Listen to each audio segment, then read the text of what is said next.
Hey, everybody, and welcome to the show. I am your host, Brendan Carr, and today I am here with Jay Menez. Jay is the host of Hollywood Reel. He's the author of Spark, which we're going to talk about quite a bit today, and he is an inner game coach. Welcome to the show, Jay. Thanks, Brendan. Glad to be here. All right. And Jay, my first question for you is that I've seen media that features you as a Renaissance man. I know you've got many skills. I've had the pleasure of working with you, and I want to know, how do the mindsets that you talk about in your book relate to all the skills that you've built? Well, so you're asking me, how do I Da Vinci my life? Yes. Great question. So really that comes down to the mental attitude that we are, in fact, limitless. I believe that we can achieve anything that we want to, that we dream of, that we're willing to work hard enough for, regardless of our circumstance or background or level of education or those sort of things. We can really achieve anything.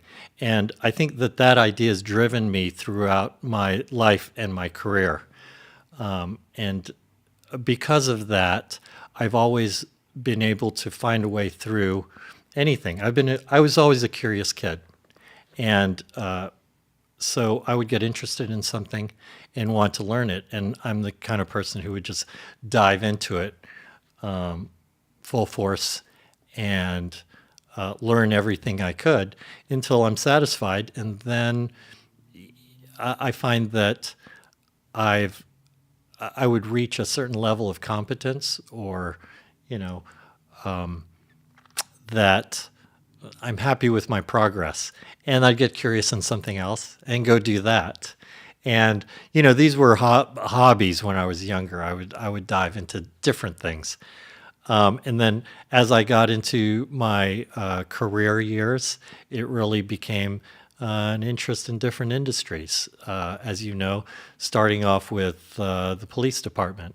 I got interested in law enforcement and all the thrill that brought. And I'm glad I did it, but, that's a young man's game.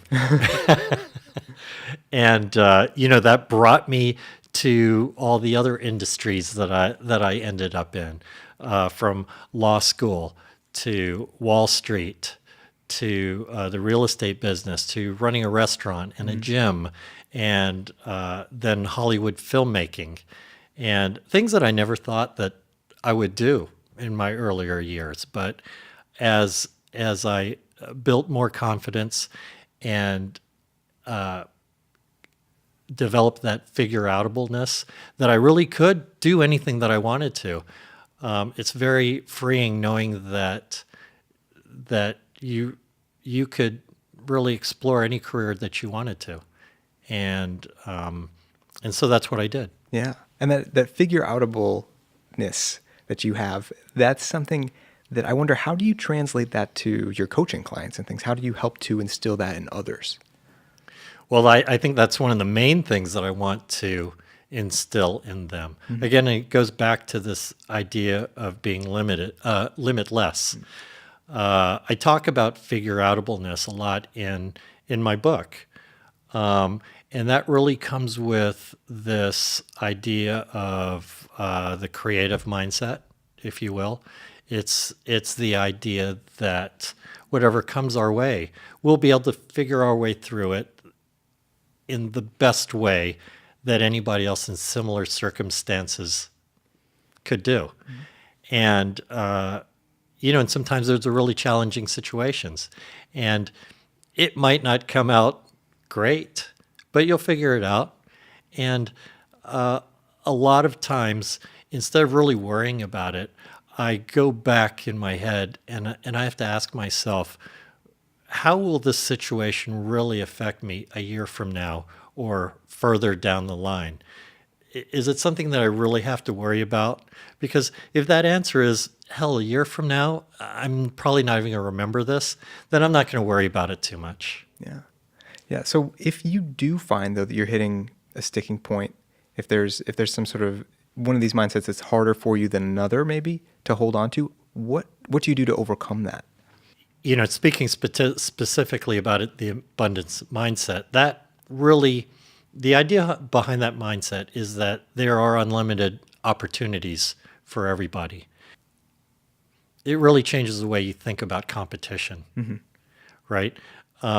Because, and it allows you to be able to cheer for the next guy and raise up everybody. Because that's, when you're trying to hold people down or keep things to yourself, that's really a scarce mindset that you don't want to have. It's not very empowering. And I guess more directly to your question is the practice of gratitude, which is another one of the other mindsets. And it's really part of my daily practice. Because when you're grateful for the things you have in your life, the blessings, the things that are going right in your life, as opposed to being sad, angry, depressed about the things that you don't have, it's really hard to have a success mindset, right? So I always try to, when I struggle with things like abundance or competition, I always go back to that attitude of gratitude and think, I'm still in a better place than most of the world, and I really have nothing to complain about. Yeah. And how is it that you bring yourself back to that attitude of gratitude and not get caught in some sort of downward spiral? Like, what keeps you on that elevated plane? That's a great question. And I think this is something that has developed over the years. And there are a couple elements to this. First is that you continuously have to surround yourself with people who will uplift you. Not necessarily yes men, because criticism isn't necessarily bad. You don't want to surround yourself with people that put you down or tell that you can't do something or that you're a bad person. You don't want somebody who's going to attack your character. What is helpful are people who will give you the straight scoop as far as they will criticize your behavior. When you're not doing something that is consistent with the behavior that you are capable of. Do you know what I mean? So surround yourself with those people. They say that you're the average of the 5 people that you hang around with. Well, that extends to, I think, virtual mentors also. So if, like me, and I know you read a lot, you listen to a lot of podcasts like this. If somebody's in your ear, you're reading them every night. I consider those virtual mentors who are part of your group because they influence you heavily. Yeah. So you've really got to watch who you listen to and what you're watching on TV. Because if you're part of a group that's always bitching and complaining about something, they say misery loves company, then that really doesn't help you at all. Try to minimize that, or better yet, eliminate that from your life, and you'll be much better off. The second thing I would say is to practice, really. Once you're familiar with the success mindsets that I talk about in the book, then the next step is, well, now that you know them and that you're aware of them, when you're triggered or something pops up, consciously think back on the situation and how your mind is operating on that circumstance. For example, I know a lot of people struggle with things like road rage, right? So especially here, LA traffic is killer. Oh, yeah. And I know that I'm guilty of this also, but at least now I'm aware of it and I'm continuously checking myself, right? So you're driving down the road and somebody cuts you off or something like that, or is driving too slow, or maybe driving too slow, they're tailgating you. That it very easily can get you irritated. What I do is I go back and I have to think, because we tend to take that personally. I have to go back in my head and say, okay, slow down a little bit, before you get pissed off and it ruins your day, do you really know what's going on with this other person? Is this personal and they're trying to be a dick to you or something like that? Or they're just jerks on the road? Or, in fact, maybe there's something going on in their life. Maybe they're having a health issue. Maybe they're trying to rush home because their wife's having a baby, or their baby is sick, or maybe something happened at work. They got fired. Who knows? You don't know what's going on in this person's life. It's at those moments that you really have to, for your own sake, practice a little generosity and kindness and give them the benefit of the doubt. Because really, at the end of the day, if you get mad at that person for cutting you off and you're stewing about it and you're just thinking about it the rest of your trip or the rest of the afternoon, and it just ruined your day, they're probably not thinking about you. I mean, chances are they didn't even know that they offended you in some way. No, not unless you stick your middle finger out the window. Right. Yeah, that doesn't help anything either. Yeah. You know, it used to be one day, there was a day in LA, people get shot over that, right? So don't bother with that kind of stuff. It's a non-event. There was no accident. You can go about your day, and like I said, just if you give them the benefit of the doubt, calm yourself down and consider there may be something else going on in their life that would explain that in at least the way you think about it in a more generous way, then everybody's better off. Yeah, that's so liberating rather than to carry that anger with you all day. And like you said, it's only going to ruin your day. You don't actually get any revenge or any sense of justice from any of that carrying it around. It doesn't help. Yeah. So so you pointed out that that's something that comes back to the generosity mindset. And the generosity mindset, it can give surprising results. Another thing that you talked about in the book is that by giving away money, sometimes you can feel wealthy, or giving away your time, you can feel like, oh, I have more time, or giving away your skills, you feel more built up in that. How is it that the generosity mindset is often so underutilized, though? You said it's probably the most underutilized of the mindsets. A lot of these mindsets, they have a synergistic effect, and there's a lot of overlap. So just as you had mentioned, when you can give it away, especially without an expectation for return, it really makes you feel abundant, right? And it goes to gratitude, and it goes to connection, and so forth. And so the effect is multiplied when you practice that. Now, why is it so underutilized? I think because most people think about generosity and giving away things in terms of being a transaction, where there's a two-way. They give away with expecting to get something in return somewhere down the line, and then when that happens, it creates a negative feedback loop. So people will give less because they're not getting something in return. But I believe when you can let go of that and just give without an expectation of return for your own good, just because it makes you feel better about yourself, then it's just much more effective. Totally. So you pointed out that these mindsets have synergistic effects, and I've heard you use the phrase 360 success, 360-degree success. What does that mean?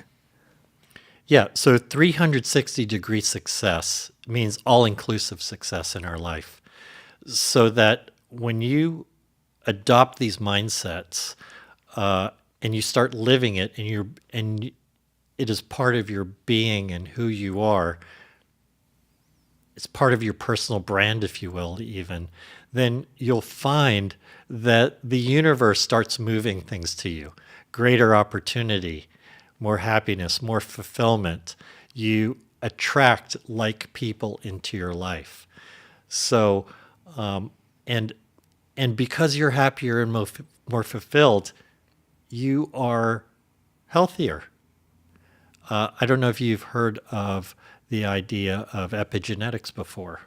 Yeah. But yeah. it's really how external forces affect how your genes express whatever you may be prone to. If you're prone to high blood pressure, heart disease, cancer, whatever, doesn't mean just because you're genetically prone to it doesn't mean that you'll actually express it. What determines that? Well, it's largely determined by your lifestyle, the lack of stress in your life, and your overall fulfillment and how happy you are. Yeah. And that's what I believe.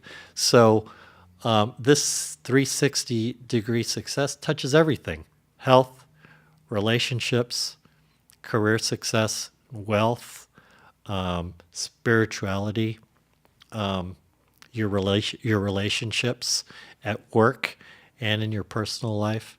It touches everything.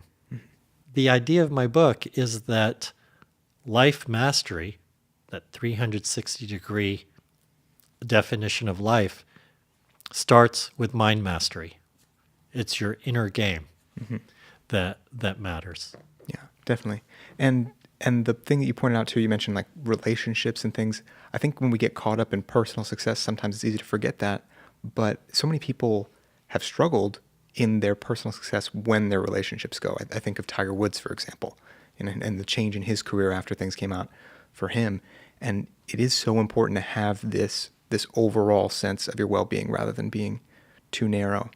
But I wonder if you were to pick one mindset to start with. If someone picks up your book and they read it and they get excited about the ideas and they want to pick one thing to concentrate on right away, where would you suggest they start? Wow, that's a tough question. There are some that are higher on the list. Picking one out is difficult, but I would say that the thing that would probably bring you the most success and what I coach the most is the growth mindset, which is contrasted to a fixed mindset. Very close is that attitude of gratitude.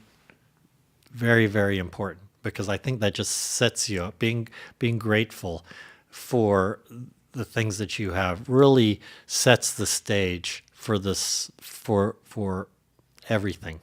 Mm-hmm. Yeah. And why does the growth mindset come first? Why is that so foundational? Because that goes back to the idea of being limitless. Too many of us, and I know that there were plenty of times in my life when I felt limited, based on the stories I told about myself. And of course, like I described, I think I grew out of that quickly. But the growth mindset tells us that we can achieve anything that we want, regardless of what happened. Those old stories are just that. They're old stories. And if you want to achieve something starting today, then start a new story today. It goes back to being able to write our own life story, which is what I coach. What is it where you want to be 5-10 years from now? Well, let's write that story, and let's not use the things that happen in our past to define that if they are negative. Yeah. And the contrast there against the fixed mindset too, it would seem like something very challenging to break out of, but I find in just getting exposed to the idea, it was very exciting. Like when I first read Mindset by Carol Dweck, just reading the idea on paper alone was already thrilling. Do you have an example of how maybe someone you've worked with, or maybe in yourself, you've seen people kind of get momentum with this? They start to learn the growth mindset and things start to fall into place for them? Yeah, there are multiples, probably dozens of examples that I could cite, but I'll talk about one. This was a friend who came over from a third world country, was married there, separated, brought her young kids over here. Well, in her country, she was considered pretty well off. But when she came here, She used her money pretty quickly, depleted it and had to work and really go do some jobs that were pretty humbling compared to the status that she held in her previous life. And, to her credit, she was able to quickly make a life here for her and her kids and get herself and her kids citizenship here so that they could stay and so that her kids would have greater opportunity. But her dream was always to be a nurse, and she had never been able to do that. And so fast forward, she's in her mid 40s and she's pretty established in a career in healthcare, but she's not a nurse. And in considering becoming a nurse, she kept putting it off because her coworkers would tell her, "Look, it's a lot of work. You're too old to do that." And so these stories would come up where everybody told her that she was too old and she should just settle for what she's doing and just be happy with what she was doing. But still in the back of her mind, she knew that there was this dream she always held that she wanted to accomplish. So over time we talked about it, and slowly she adopted through smaller exercises and small chunking little tasks that she didn't believe and that she could do, just smaller goals. We started to develop these reference experiences that I call them of success, things that she didn't think she was ever capable of that she could achieve. So she eventually got to the point where we could get her enrolled in school again, take the prerequisites, then get into nursing school and tough through all that. Now, nursing school is pretty tough. It's very, very hard education, even for a 22-year-old that's just in school and has no baggage. Right, no responsibilities except nursing school. And here's a person that has to maintain a full-time job, has kids to support and raise, and full-time nursing school, right? Pretty daunting task.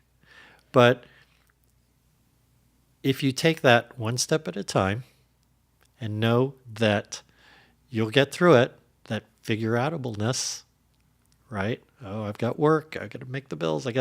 You'll figure it out. Of course, she had a lot of help. She had school loans she had to take.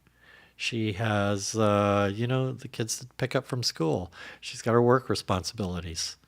But you work through it. Like I said, if you're willing to work hard enough and sacrifice, and it does take sacrifice oftentimes, if you have that singular goal, you'll achieve it. Mm-hmm. Yeah. And I love what you talk about there, too, with having the reference experiences of success, getting yourself comfortable with being more successful, finding something you can tackle, and then winning it over. That makes for so much momentum so often. That's a great story. And I know throughout the book you have so many stories and quotes from wise people, influencers. And I'm wondering, how did your story of coming across all these people and all these ideas take shape? How did this all come about? Oh, wow. Okay. So that journey through personal development, studying success psychology and how influence and persuasion works, especially how we influence ourselves, it really started decades ago. And I'd have to credit Tony Robbins for getting me started on that path. But it really came to a peak when about 10 years ago, I was in a finance career, and it was real estate I was in. I was in California real estate. And as you know, there was a big market crash there. And I was heavily leveraged in real estate. And as a result, I lost a big chunk of I lost my business and a large chunk of my personal assets. And so that was probably the defining moment for me when I had to go, look, after stewing about it for a while, I had to ask myself, okay, do I rebuild yet again in a finance career, or do I take a different path? And while finance had been good to me financially, I had a lot. I had a lot of what most people would define as external success. I had, a big house, multiple houses Wow. with an ocean view in Orange County, California, a garage full of exotic cars, fat bank account, you know. But there was always something missing. And when you define success based on these material things, you'll never find it because there's always more to get. And because I'd felt there was something missing, I thought, I need to shake things up. I need to go a different path here. And by then I'd already developed this sense of figure outableness, and it really didn't scare me to change careers again. I just knew that it would be a process, and the biggest adjustment was learning to be a beginner again, because I decided to go into filmmaking, Hollywood filmmaking. And I don't have a formal film school education. I would have to start from the bottom, find mentors and virtual mentors, and figure my way through it. And I really went in wanting to produce and direct, but my biggest mentor, who is a third generation filmmaker, said, look, you could, with your resources, you could do that, but it would make you a much better manager, producer, director if you dove into the technical aspects of filmmaking first, which is cinematography, sound, lighting, screenwriting, those sort of things. So that's what I did. I found more mentors. I studied online, virtual mentors. I worked on sets. I did work that didn't pay very well, a lot of free work even, and was grabbing coffee for people half my age who never enjoyed that level of financial success that I did. But it was a very humbling experience. But I learned a ton. And in the course of reinventing, you really have to put that hat on and let go of all that past stuff, negative or positive, and just be a sponge for the information and learn and try to get that experience and be grateful for it.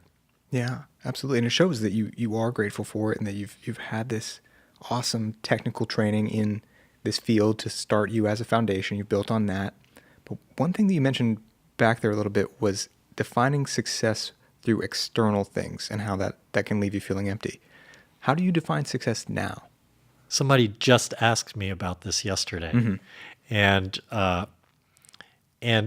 it got me thinking about it, and it really kind of solidified this in my head, the way I answered this. Okay. And so I'm going to tell you what I told him, and that to me, success is a mindset. It's like happiness, where we can choose to be happy or successful or not, regardless of our circumstances. It's an attitude or belief about ourselves. Success is not a destination, but it's the journey and whether or not we're fulfilled by what we're doing. And successful people are grateful for what they have. They're not depressed about what they don't have. And finally, success isn't a competition with others. It's mastery of one's inner game. And that's what I believe. Wow. And that's your philosophy and your strength. And now in the work that you're doing in the book and in your coaching with people, that inner game work, it's really exciting. And I think it's liberating too from the rat race that we talked about of getting caught up in chasing wealth in the traditional sense. That sounds very freeing. It sounds really good. So if you're talking to someone though who's like a perfectionist. Like they're really wrapped up in getting all of this external validation and things. And I succumb to this sometimes. What suggestion would you give them, or where would you work first? That goes to a scarce mindset, I believe. Yeah. Because they're in competition with people. They want to keep up with the Joneses. They want to keep up with everything else. But I think more importantly, and I've been known to be too perfectionist. Take my book, for example. That came together, really the bulk of it, in about 3 months. Yeah, about 3 or 4 months it really came together. But it took me almost another 9 months to actually publish it because I wanted it to be perfect. In hindsight, I should have just maybe taken a few more weeks to clean it up and just published it. Because even today, it's not perfect. And there's things that I wish I would change. But it's out there, right? And so I think that, well, here's the way I work through it myself. If I look back in my life at things that I tried to make perfect and never produced because it wasn't perfect, I can look back on that and see that, okay, when I did finally produce it or put it out there or create it, when it was perfect, was it really perfect? In every case, the answer is no. It still needed help, right? So the lesson is to put out a minimum viable product and then iterate as you go along. Don't worry about so much about being judged about these things because really people are caught up in so much in their own stuff. They're not going to notice anyway. I think we live in this fishbowl and everything, but everybody else they all have the same fears and everything. And I think the better way to look at it is that it may not be perfect, but I'm doing it. Again, this goes to the action mindset. The law of attraction and having good intention is great and it's valid, but the intention itself alone doesn't get you anywhere. You have to take action towards that. You have to work on that intention and take action towards what you want, right? And same thing with this. If you just have to let go of these perfectionist attitudes and just put it out there. When I realize that people aren't really paying attention anyway, it's very freeing. Yeah, totally. Because they're worried about how they look, not how you look. Yeah, absolutely. Yeah, I know if I walk into a room or something, I've got a stain on my shirt or something like that.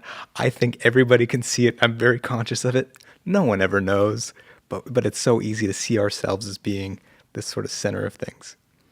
One thing that you talked about back there was the action mindset and the need for action. And you've also said that personal responsibility is a superpower. Why do you say that? Millennials are often criticized for being entitled. And in some cases that may be true. Some cases it's not. I think it's oftentimes an unfair generalization. However, we do have to take responsibility for our own lives. Jocko Willink wrote a book called Extreme Ownership that I'm sure you're familiar with. One of my favorites. And I agree that when you can take personal responsibility for everything that happens in your life, right? Even the guy who cut you off on the road and it caused an accident. If you can let go of blaming that person for it and take personal responsibility for that and say, well, maybe if I wasn't driving so fast or so aggressively or, I don't know, even to the extent that I didn't really have to go out that day. Why was I on the road? That's an extreme example. But when you can let go of blaming other people and just take it on yourself and take it on yourself to remedy these things, then it gives you ultimate control of your own life. You know, and that extends to your own emotions. We're talking about that because one of the things that and this may be a little bit going off track here, Let's go there. but I hate it when people say you make me feel a certain way, because people can't make you feel anything. You choose your own emotions. Just like earlier when we were talking about success and happiness. And how this works is that something happens. There's an event or circumstances. An event or circumstance. And what that causes is a thought in your head. And your attitudes and beliefs are the filter for that thought. And depending on what your attitudes and beliefs, your mindsets are, that will determine how you feel about it, right? So you have a thought. Your attitudes and beliefs work on it. And then a feeling comes out the other side. Is that a positive feeling or a not positive feeling or negative feeling, right? And then depending on how you feel, creates an action. What are you going to do about it? That action creates your result. Okay? So it's really in that thought step there that determines the ultimate result. Is it going to be a bad result or is it going to be a good result? Right? What is going to serve you best? What's going to serve everybody more in the long run or even the short term? So Jay, I know you're always building new skills, and I'm wondering what skill are you working on right now? So the skill that I'm working on now, I think most, although I'm always working on multiple things, is public speaking. Like you, I've been working on a show for a few months, and I really enjoy the format of speaking with people one-on-one in these more intimate conversations. I'm not terribly comfortable or haven't been terribly comfortable speaking to large groups. That's why when I coach, I much prefer one-on-one coaching as opposed to group coaching or coaching off of a big stage, because it's just not where my comfort zone is. Not that I can't master it. Again, the growth mindset. It just takes work.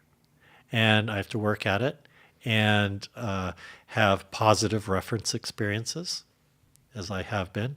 And eventually I will achieve the same level of mastery over that as I do, and comfort as I do having one-on-one conversations.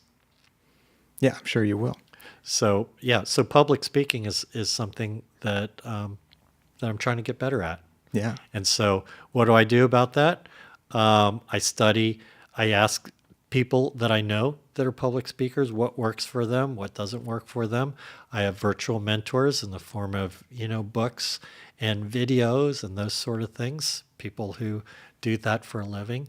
And then there are events that I attend, such as Toastmasters is a great place to get weekly practice just speaking to a group that's safe. I really like that organization for that purpose. And then, of course, I have a client. Actually, I have two clients who are in that space, who train public speakers. So when I work with them, I consume their content also, and I get this personal mentorship and this really close touch with that. So again, it's virtual mentorship, and it's surrounding yourself with people who have the skills and the knowledge that you want to attain. And in case we don't get to it later, I want to mention also that while it's great to have mentors, it's just as important to mentor others who want to get to where you are today, no matter what level that is. Why do you say that? Oh, to borrow an explanation from my friend David Meltzer, when we receive, we're like a vessel. And no matter how big this vessel is, it will eventually fill up, right? But when you can poke a hole at the bottom of it and you can receive, add value to it, and give it away, then that vessel becomes unlimited. You'll never be able to fill it up because you're always emptying it out the other side, right? So that's the best analogy that I've heard for why it's so important to not only be a good receiver, but also to give back or to give it away, not even necessarily give back. And this goes to this idea of generosity and giving without the expectation of receiving. Yeah. It's a great image, too, for something that I think many people who teach know, that you learn things better when you teach it. But that image gives it sort of a poetry that's really cool. Jay, I've just learned that you identify as an introvert. I am shocked by this because I know you as someone who knows everybody. How do you, as an introvert, learn to overcome that and to get so comfortable with so many people and having such a rich network? Well, I think that I've been comfortable with people from an early age. And there's a belief that introverts are shy, are naturally shy. And that's not the case. Really, what defines an introvert versus an extrovert is how you recharge yourself. Introverts prefer to recharge alone or in a very intimate setting. Extroverts recharge by being around people because they need that energy. But it has nothing to do with shyness or not. Yes, some introverts are shy, but there are extroverts who are shy also. So I have been able to connect with a wide variety of people, I think because of my ability to connect one-on-one, to create rapport with people very quickly.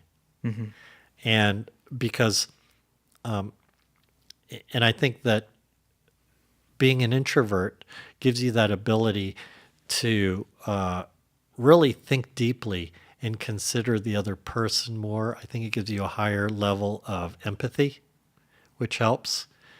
And also as an introvert, I much prefer to listen than speak. When somebody speaks to me, I can take that in and consider it carefully and give them something back only when I think that it's valuable. Whereas there are a lot of people, a lot of extroverts, like they have diarrhea of the mouth, and none of it makes sense. Not all extroverts, of course, but I think that it's that skill of being able to connect with people one-on-one that has given me that ability to create a network of these amazing people. And also, again, going back to these mindsets, it's really mindset, not only the mindset of connection, but it's also generosity and gratitude. Right? And well, all of them really come together. It's this synergistic effect that you have. Yeah. And if people want to connect with you online, Jay, where should they look for you? Best place is my website, jmenez.com. And my social handles are at the J Menez. Awesome. So, Jay, my final question is, what can a leader do to create a culture where people are embracing these mindsets that you talk about? Well, great question. And that would have to start really with my personal practices that we talked about, surrounding yourself with people who will uplift you, practicing the mindsets, being aware of what's going on in your head when you get triggered, and consciously working through it to produce a better outcome, the result. that we were talking about. And then secondly is encouraging the supportiveness among the team. Encourage them to uplift each other and give useful criticism, not attacking somebody personally, but criticizing a behavior so that they will perform their best. And then finally, it's leading by example. That's supporting your own teammates and your subordinates. And then personal integrity. Not just talking it, not just talking the talk, walk the walk in all parts of your life. Because when you adopt this way of thinking, these attitudes and beliefs, like we talked about, it's going to hit that 360-degree, all-inclusive effect on your life, which is your personal, your relationships, your health, and your business and work relationships. So those are the three things that I would tell a leader to do to inspire their team. Well, awesome. Well, Jay, thank you for walking the walk and being so generous to come on the show today. You're welcome. Thank you so much for having me. Everybody, that was Jay Menez, filmmaker, author, host of Hollywood Reel, and modern-day Renaissance man. And if you want to help us get more great guests like this on the show, let us know what you think with a review down on iTunes. That makes a big difference. And I'll catch you next time.